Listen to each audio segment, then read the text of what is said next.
तो हजरत इब्राहिम अलैहिस सालाम বলছেন, আল্লাহ ये কাবা কার জন্য? কেবলমাত্র মক্কাবাসী মানুষের জন্য? আল্লাহ বলছেন না।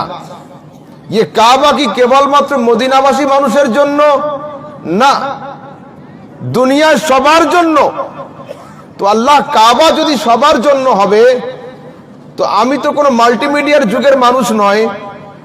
আমার সামনে radio channel, TV channel, YouTube ফেসবুকের যুগের মানুষ আমি নয়।